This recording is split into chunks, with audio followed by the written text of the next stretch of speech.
Interview.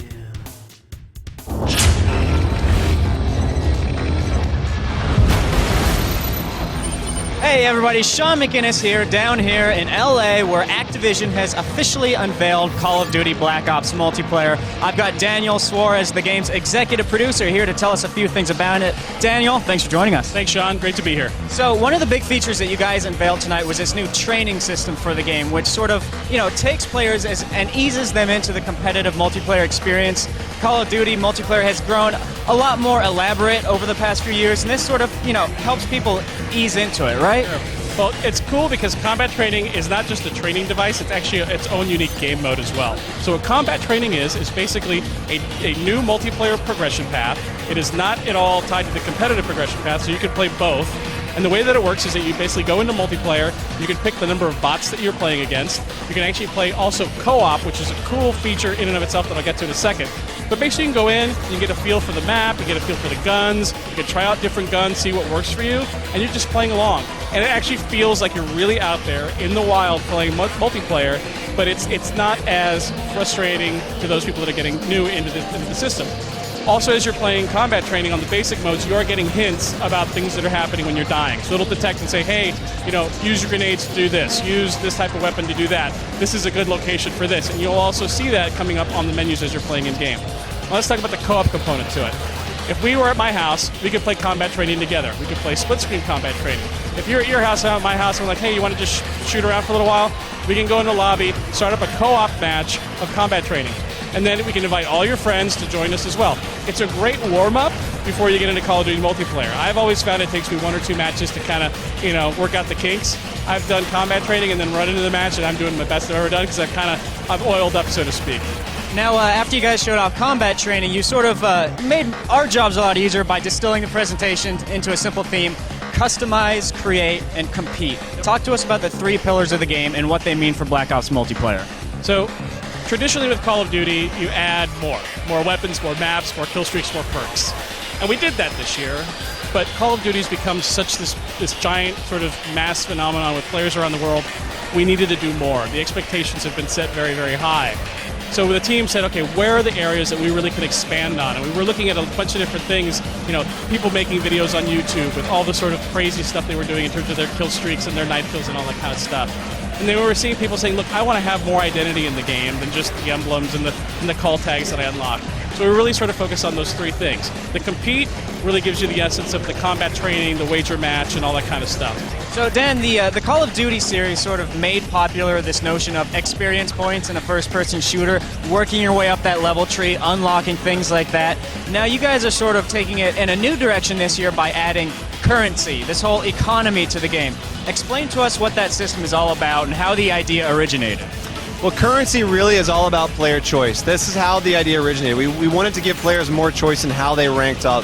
And it really is an extension of that kind of, I don't want to say it, but RPG experience. That's what experience was all about, XP was all about.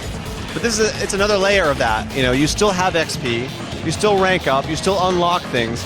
But instead of unlocking everything in the game, you now unlock things by category. Once you've unlocked a category, you can spend your currency on anything in that category. We've got contracts, which is sort of your investment type of mechanic. We've got wager match, which is your gambling mechanic. And gambling is sort of a natural extension of the currency system for us. We love gambling. We're big gamblers. We love going to Vegas. And that we wanted to bring that excitement to Call of Duty Black Ops. And that, I think, is one of the most, to me, exciting aspects of the game and the currency system is wager match. Yeah, let's go into a little bit more detail on the whole gambling mechanic, because, like you said, that is one of the most exciting elements of the game. How does that work? Exactly how much are you risking in these games, and what's the payoff? Well, you can risk really as much as you want. We have kind of low buy-in games, which are games you can play with your friends, but then we have high stakes as well. So if you're really hardcore and you want to put all your money on the line, or not all of it, tons of your money on the line, you can take that risk. And they're very simple. I mean, the designs of these game modes are very simple. For example, one in the chamber, everybody spawns in with a pistol. They get one bullet and they get 3 lives, and that's it. Once the 3 lives are done, they're done, and they have to watch everybody else own everybody else. So, when you shoot somebody, you take their bullet, but if you miss, now you're without a bullet. And it creates a lot of interesting dynamics and tactics. Some players will just melee so they can collect bullets. And then you get these really tense kind of one-on-one battles where you think the guy is done, but he actually has 4 bullets in his chamber. So it's stuff like that. It just creates a really interesting dynamic because because the rules are so simple, these game modes. That's the Cold War right there. Subterfuge, sneaking around, acting like a spy. Exactly, yeah. The customize really allows you to play with the emblem editor. Create your own emblem, make your own, create a class, make the game you want to play. So customization was a big thing for us. The emblem editor is one of my personal favorites because I sit around and make emblems all day long. Not really all day long, but what I love about the emblem editor is that nobody has the same emblem. Everybody's emblem is unique because you've got up to 12 different layers you can select. Within each layer is an icon. You can scale that icon, you can rotate it, you can change the color on it, you can set it to either outline mode or full fill-in mode. And so it just creates tons of opportunities for creativity for players. And then lastly, make your movies. And that was for us one of the new things that when we saw it, we're like, wow, this is going to open up a whole new avenue for people when they can actually make their own Call of Duty movies. So theater was part of our creation pillar. We wanted to give players the tools to create and kind of do things that were unexpected. We kind of designed the game a certain way, and we give them tools, and once they get the tool, they do things that we had no idea that they're going to ever actually do with it. And the theater was one of those features where it's just like, we want to give players the tools to make their own films, be their own filmmaker. We wanted to bring this kind of technology to the masses, so you don't have to have a capture card, you don't have to have any kind of editing software. It's all in game. Everybody has this feature. So, for us, the theater is really a way to give players the tools to be creative. Any game that they play, it's recorded to our servers. They can go back, they can watch it. They can even watch it with their friends in the theater lobby. They can edit clips.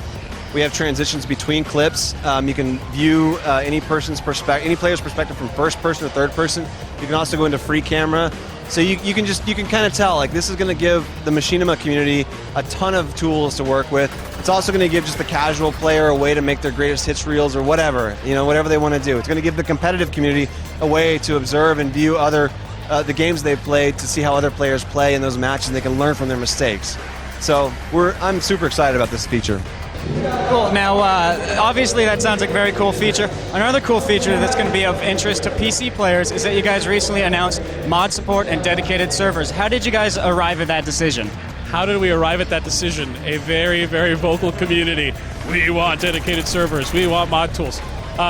There's a lead at Treyarch named Caesar, who is the advocate and the main guy who pushes everything for PC.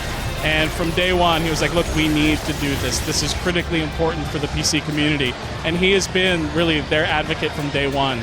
So that was one of the things, really, as we were developing Black Ops, we knew we were going to support it. All right, Daniel, thank you very much for your time. If you could just finish us off by letting the very few people left in the world who don't know when Black Ops is coming out, the game's release date. So Call of Duty Black Ops comes out November 9th. So we will see you guys on the battlefield. Thank you.